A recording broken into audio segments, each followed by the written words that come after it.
October 26, 2019. The أغهورن Operating Incorporated water flood station near Odessa, Texas. One أغهورن employee succumbed to toxic hydrogen sulfide gas that had escaped through a damaged pump. His spouse was also fatally injured by the hydrogen sulfide gas while searching for him at the facility after he didn't return home. Hydrogen sulfide is prevalent throughout oil and gas formations in the United States and at many oil and gas production and processing facilities.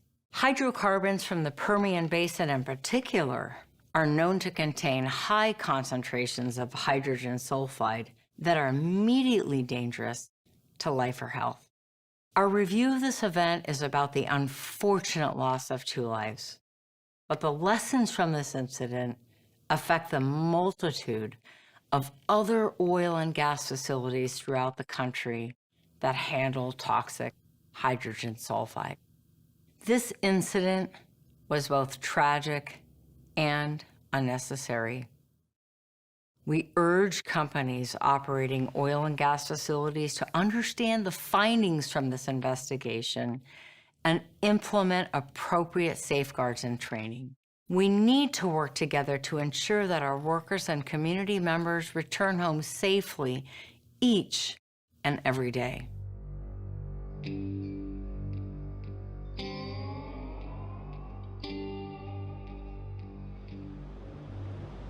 The أغهورن water flood station is used as part of a process to extract oil from underground reservoirs in West Texas.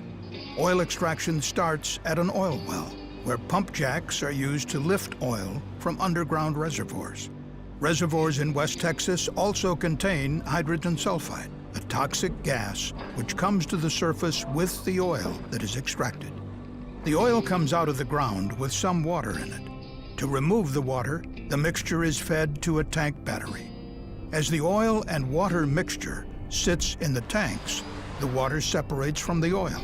The oil is then transported for further processing. The water is pumped through pipelines to the water flood station.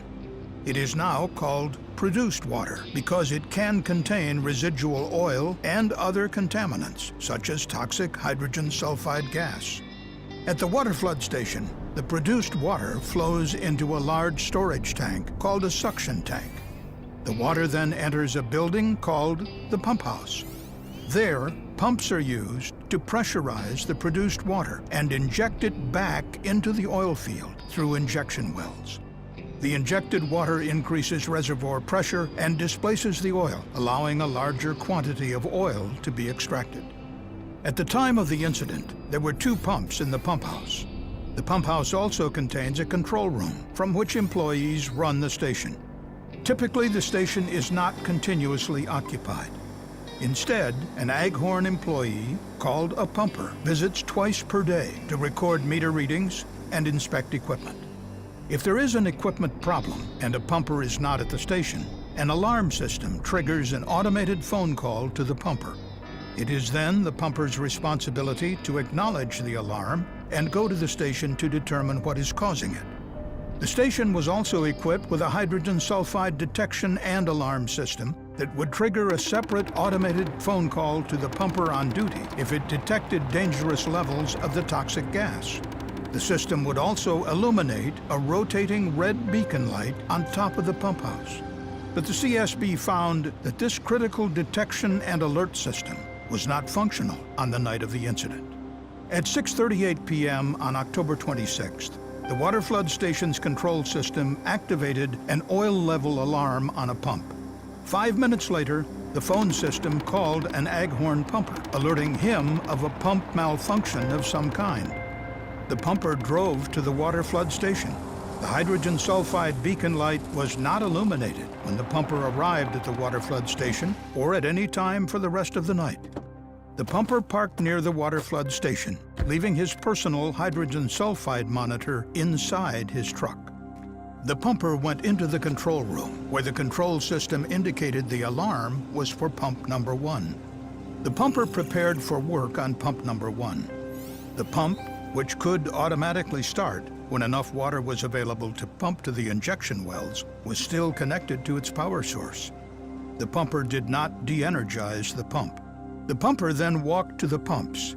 He closed pump number 1's discharge valve and partially closed the pump's intake valve.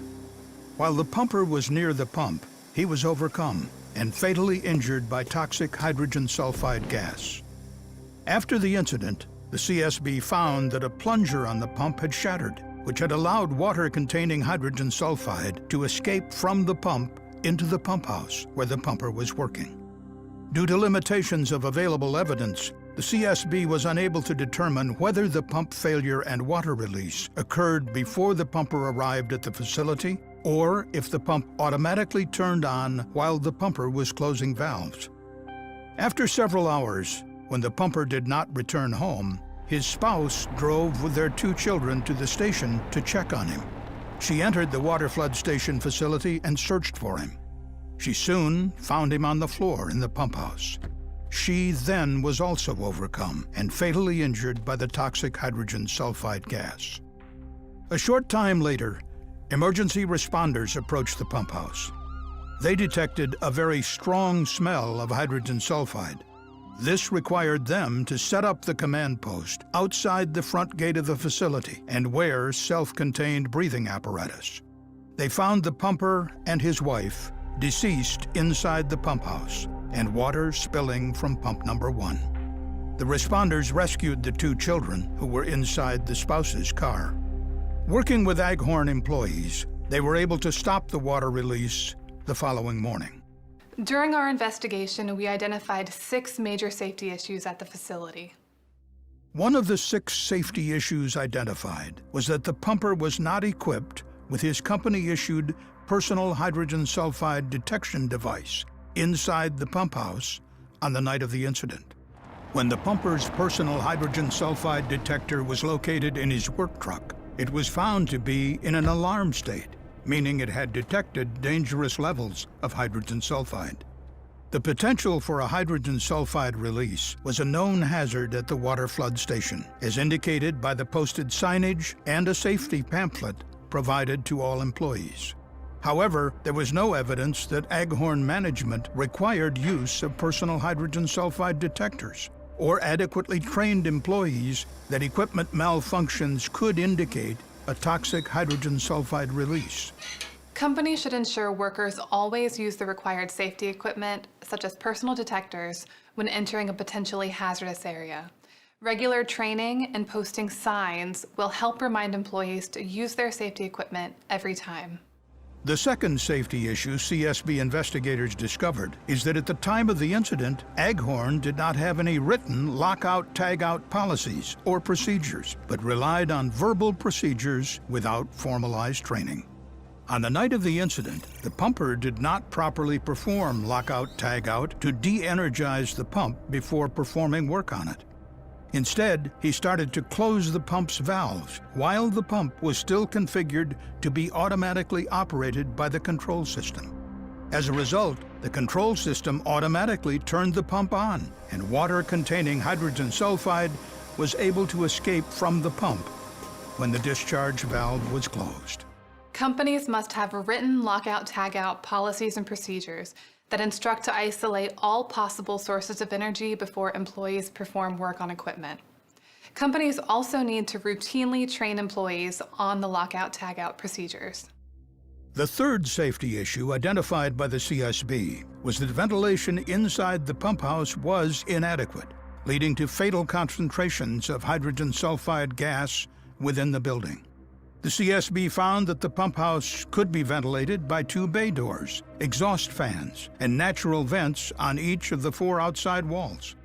Due to the limitations of available evidence, the CSB was unable to confirm whether the exhaust fans were operational at the time of the incident. The 2 bay doors were approximately 60% open, but this was not enough to adequately ventilate the building. And the CSB's investigation could not find any evidence that Aghorn assessed the pump house to ensure it could be properly ventilated, despite the potential for a hydrogen sulfide release to occur inside. Companies should evaluate any buildings that contain equipment handling toxic gases and determine if the building is necessary. If it is, companies should ensure the building is equipped with a functioning toxic gas detection and alarm system and a ventilation system designed for the release of toxic gases.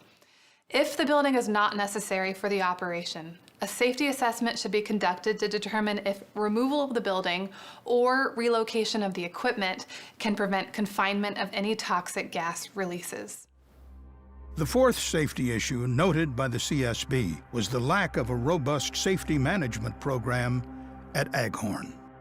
Comprehensive safety management practices include risk identification, assessment, mitigation, and monitoring of design, procedures, maintenance, and training. Safety management practices are an essential element of protecting workers and non-employees from toxic gases at chemical plants. At أغهورن, there were no operational, training, testing, and maintenance procedures or records, other than items such as a cell phone use policy and a pamphlet on the hazards of hydrogen sulfide. These items were not sufficient to prepare employees for potential encounters with hazards inherent to their work. At facilities that handle toxic gases, companies must develop and implement a robust safety management program to protect workers and non-employees from exposure to toxic gas. The CSB identified a fifth safety issue at أغهورن, which was a non-functioning hydrogen sulfide detection and alarm system. Some of the facility's detectors were set to a testing mode, which prevented them from sending an alarm signal. And other sensors that were correctly set up were unable to send a signal to the control room. As a result, the pumper was not warned of the toxic hydrogen sulfide, either through a telephone alert or illumination of the red pump house beacon light. At facilities that handle toxic gases, gas detection and alarm systems must be adequately designed, maintained, and tested. Alarms should clearly alert to the hazard through visual and audible indications. Visual indications should be discernible during any time of day. Signs alerting that the facility handles toxic gas should be posted in clear view, legible at day and night, and should be well maintained. And finally, the sixth safety issue discovered by the CSB at أغهورن was deficient site security. Per أغهorn's informal policy, when an أغهorn employee is working at the facility, the access gates are normally left unlocked. On the night of the incident, this practice allowed the pumper's spouse to drive directly to the water flood station and enter the pump house, where she was also fatally injured. Effective site security must be in place to prevent non-employees from accessing hazardous areas. As a result of its investigation, the CSB made the following recommendations to أغهورن Operating Incorporated for safety improvements at all water flood stations where the potential for exposure to dangerous levels of toxic hydrogen sulfide gas exists. These include mandate the use of personal hydrogen sulfide detection devices, develop a site-specific, formalized, and comprehensive lockout-tagout program for each facility, commission an independent and comprehensive analysis of each facility to examine ventilation and mitigation systems. Develop and demonstrate the use of a safety management program that includes a focus on protecting workers and non-employees from hydrogen sulfide. Ensure that hydrogen sulfide detection and alarm systems are properly maintained and configured, and develop site-specific detection and alarm programs and associated procedures. Ensure that the hydrogen sulfide detection and alarm system designs employ multiple layers of alerts unique to hydrogen sulfide. And develop and implement a formal, written, site-specific security program to prevent unknown and unplanned entrance of those not employed by أغهorn. The CSB also recommended that OSHA issue a safety information product that addresses the requirements for protecting workers from hazardous air contaminants and from hazardous energy. And the agency made a recommendation to the Railroad Commission of Texas to develop and send a notice to all oil and gas operators that fall under its jurisdiction that describes the safety issues outlined in the CSB's report.